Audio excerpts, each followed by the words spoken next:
Satu lagi, ini bagian yang rodok susah. Kasih itu sulit, dan kasih itu harus seumur hidup. Dan kita bisa mengasihi dengan baik kalau kita mengasihinya di dalam Kristus.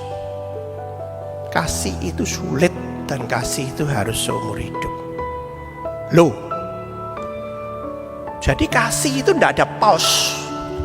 Aku mengasihi dia, sekarang pause, tidak mengasihi dulu, nanti mengasihi lagi, enggak. Suami istri apakah bisa begitu? Saya mengasihi kamu sampai tahun depan ya, tahun depannya lagi aku enggak, nanti tahun depannya lagi baru aku balik ngasihi kamu. Apa bisa begitu? Enggak kan? Ya namanya seumur hidup. Dan kasih itu sulit karena apa? Setelah Tuhan ngomong kasihilah Tuhan Allahmu dengan segenap hati, segenap jiwa, segenap akal, budi, mengasihi sesama, mengasihi diri sendiri, ya. Tapi ada satu hal lagi di sini. Kasihilah apa? Ayo sama-sama. 1, 2, 3. Kasihilah musuhmu dan berdoalah bagi mereka yang menganiaya kamu. Kasihilah musuhmu. Sekarang lihat kanan kiri, ada musuh enggak? Kanan kirimu ada yang mbok musuhi enggak? Si Eli yang ulang tahun, lihat musuh, ada musuh. Ya. Lihat ada musuh enggak? Kasihlah musuhmu. Musuh itu apa? Lek perang ketok moto musuh ya kudu ditembak. Tapi dalam dunia sehari musuh itu apa? Musuh saingan di tempat kerja, sama-sama di kantor. Terus gimana? Itu musuh, saingan saya. Lek saya berbuat ini mesti dijegal sama dia. Wah, musuh. Ya. Dikasih enggak? Harus dikasih. Dikasih dengan cara apa? Ya wis ngalah. Ya. Enggak, dikasih dengan cara yang adil, yang baik, yang dengan hati tapi ya dengan adil tadi. Minta hikmat pada Tuhan, ya. Karena istilah tulus seperti merpati dan cerdik seperti ular itu tidak bisa dipisah. Tulus tok tapi nggak cerdik. Apa cerdik tok nggak tulus, nggak bisa. Ya jadi satu itu, ya. Kalau jadi bos, musuhi bosnya ya PHK saja, betul ya. Musuhi bos. Ini barusan di mana itu yang ada demo 4 hari langsung ditutup PHK semua 1000 lebih. Ya. Nah, ya. Terus kalau sesama pegawainya, sesamanya, gimana musuh? Dikasih. Kalau musuhnya di tetangga bagaimana? Kita pindah atau bagaimana? Ya tetap harus dikasih. Betul? Terus kalau yang susah ini, kalau musuh itu di dalam keluarga sendiri, wah ya, musuhnya itu dulure dewe atau musuhnya bojone dewe, waduh ya. Musuhnya itu istrinya sendiri atau suaminya sendiri itu jadi musuhnya. Karena selingkuh, karena urusan duit, karena urusan apapun sehingga jadi musuh. Gimana ini? Paling susah ini. Ya, istilahnya musuh dalam selimut. Selimutnya satu, tapi di dalamnya musuhan, ya. Musuh dalam selimut. Susah. Nah, itu nama-nama kayak seperti Yudas Iskariot juga musuh dalam selimut. Bagaimana? Yesus mengasihi. Nah, kita bagaimana? Sesuai dengan perintahnya, ya. Kita harus mengasihi musuh kita kan? Sampai kapan kita mengasihi musuh? Seumur hidup kita. Karena biasanya musuh itu ya terus-terusan ada. Nggak mungkin musuh itu sekarang musuh, dulu lagi cinta, dulu lagi musuh. Wah, ini susah, ya. Mungkin politik ada yang begitu, tapi susah. Rasanya enggak, susah juga masuk hati, ya. Apalagi harus mengasihi seumur hidup. Ya kalau kita punya keluarga yang enggak normal. Misalnya anak kita cacat mental, keponakan kita cacat mental, dia nggak bisa bales. Down syndrome misalnya. Ada orang yang seperti ini. Kapan kita mengasihi? Ya mengasihi terus menerus sampai salah satu pulang, ya. Kalau dia pulang dulu atau sini pulang dulu ya selesai mengasihinya. Tapi kalau enggak ya terus. Kenapa? Itu tidak bisa dilepas. Orang cacat mental ya cacat mental terus. Enggak bisa sembuh. Ya harus dikasih. kebutuhan khusus, Down syndrome, ya terus menerus. Orang gila, sakit ingatan, dikasih, harus dikasih. Kenapa?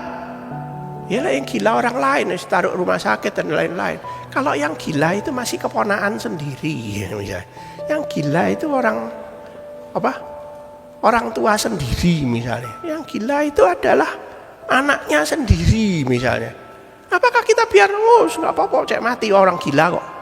Apakah begitu? Pasti enggak kan? Ya, pasti enggak. Ada orang yang punya keturunan dan kemudian setelah punya anak kemudian mulai hilang ingatan. Apakah terus ya wes hilang ingatan, wes usir saja, biarin keleleran? Apakah begitu? Orang gila ya harus dikasih. Sampai kapan? Ya sampai selesai. Saya ingat beberapa tahun lalu berkunjung ke rumah sakit jiwa itu mungkin karena ada acara gitu, berkunjung ke rumah sakit jiwa. Tapi karena berbelasan tahun lalu saya kan masih ganteng-gantengnya ya, enggak tuwek-tuwek ya. Saya dulu 13-an tahun masih ganteng-gantengnya. Masuk rumah sakit jiwa, perawatnya laki-laki perempuan banyak ya, cuek-cuek aja sama saya. Pasien perempuan yang sakit gila lihat saya langsung gini. Waduh, ternyata yang lihat gantengnya saya cuma orang gila-gila ini. Ya, gimana ini ya? Ya semoga saya nanti kalau turun tidak ada yang gini ya. Ini kayak apa ini ya? Loh, hilang ingatan tetapi masih bisa sekian berpikir ini ya. Dan bayangkan kalau itu anggota keluarga besar kita yang gila, kita kasih enggak? Harus dikasih seumur hidup kita kan. Dia enggak bisa balas. Orang gila masuk bisa balas kasih, tapi dia harus dikasih sampai selesai. Bisa dimenangkan jiwanya. Kenapa? Dia punya roh, makanya dia harus bisa dimenangkan. Makanya ada pondok kasih dan lain-lain itu ya, berusaha memenangkan jiwanya orang gila itu tadi. Korban narkoba nggak bisa kerja. Ada orang yang memang seger waras tapi nggak iso kerja ya, disuruh kerja ya kerja, tapi ya nggak bisa maju ya, wis gitu tok. Apakah sudah? Nah, saya bagian lansia ini ya. Lansia ini harus diopeni, harus dikasihi seumur hidup. Kalau panti asuhan anak-anak makin lama makin sehat, makin lama bisa mandiri, betul ya? Lansia makin lama makin apa? Makin macam-macam. 12B tadi, sing belereng budak botak sembarang ya toh. Dan lansia tambah umur tambah pekun, biasanya tambah cerewet. Dan kalau sudah cerewet, yang muda-muda ini tidak telaten mengasihi, ngopeni, tidak telaten. Sudah, tambah cerewet ya. Dan nanti tambah tuwek apa tambah leren cerewetnya? Enggak, tambah budak, tambah ya tambah nemen cerewetnya. Betul ya? Apalagi kalau yang dewasanya banyak ngomongnya. Ini kayak pendeta, para guru-guru pendeta dan lain-lain yang sudah banyak ngomong dewasanya, mungkin tuwek ya cerewet juga ya. Ya semoga enggak ya. Nah, apalagi yang masih muda sudah cerewet, enggak koyo itu minta ampun cerewet itu ya. Ya. Nah, terus lek wis cerewet gak usah dikasih, disingkrekno didekek dapur, didekek lapangan pojok, dikasih makan di piring di lantai gitu. Apakah begitu? Enggak kan? Lansia ini pelayanan seumur hidup kalau lansia ya. Kalau mau melayani lansia ya seumur hidup. Leren ada pausnya setahun ya nggak layani itu dong. Mengasihi lansia itu makin lama makin lemah, makin dilupakan, makin itu wajar. Memang seperti itu lansia ya. Orang stroke ya dilayani sampai seumur hidup. Orang pikun iya, walaupun tidak ngerti apa-apa. Apalagi orang sulit. Pernah tahu orang sulit? Orang sulit ini biasanya selalu ada di mana-mana. Ada di komunitas apapun ada orang sulit. Kumpul-kumpul di RW, kumpul-kumpul di organisasi apa, teman-teman sereunian, mesti ada saja orang sulit. pekerjaan di perusahaan, ada saja orang sulit ini ya. Orang lain diam-diam kerja, yang ini kepengen demo ya, karena ini minta itu. Ini ada orang-orang sulit ya. Orang sulit itu ada di mana-mana. Di gereja ya pasti ada lah. Gereja mana? Ya gereja mana-mana pasti ada lah ini orang sulit ya. Orang sulit. Dan yang khawatir yang tidak disadari apa? Diri sendiri ya jadi orang sulit. Wah ini ya. Wih kok orang sulit? Kon ya podo ya. Lalu ada. Dikasih enggak? Ya dikasih. Dikasih dengan cara apa? Ya dengan cara minta hikmat pada Tuhan. Bukan ya wis sulit ya.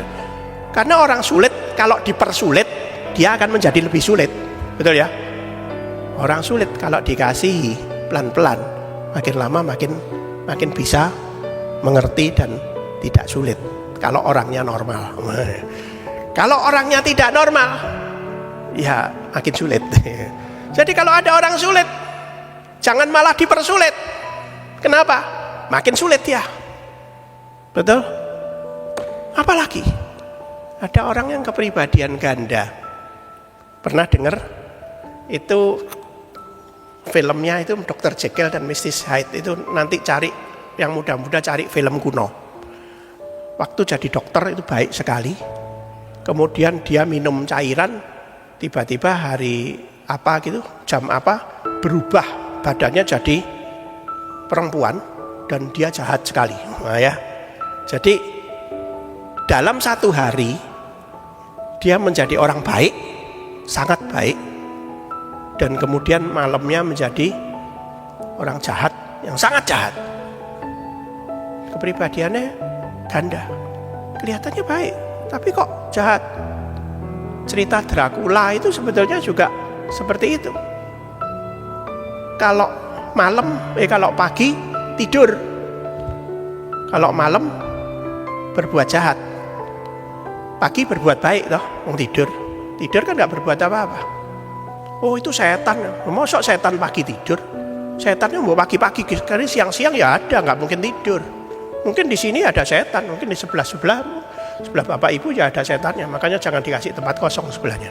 Mungkin setan lagi duduk di situ. Nah seperti itu ya, hati-hati ya. Ada kepribadian ganda. Dikasih enggak? Ya harus dikasih.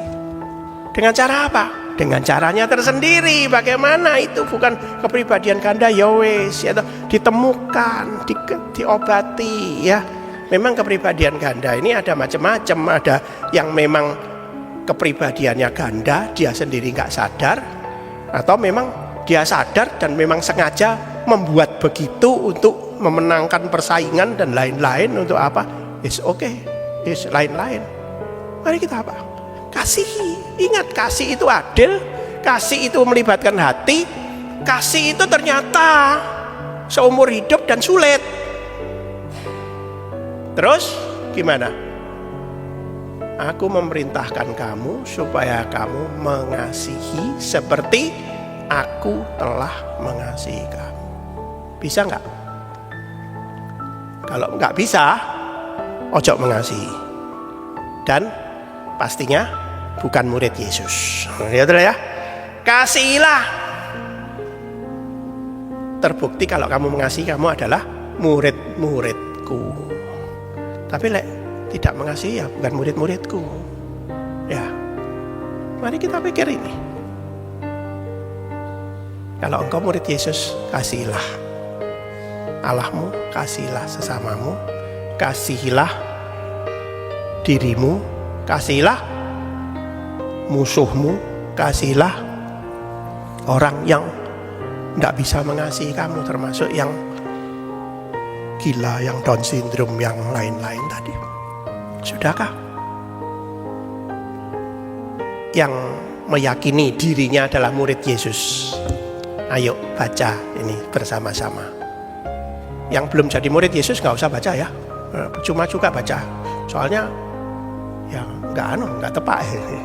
Oke, yuk kita baca. 1, 2, 3. Saya mohon Tuhan memampukan saya mengasihi dengan hikmat Roh Kudus seperti Tuhan Yesus, sebab saya adalah murid Yesus. Amin.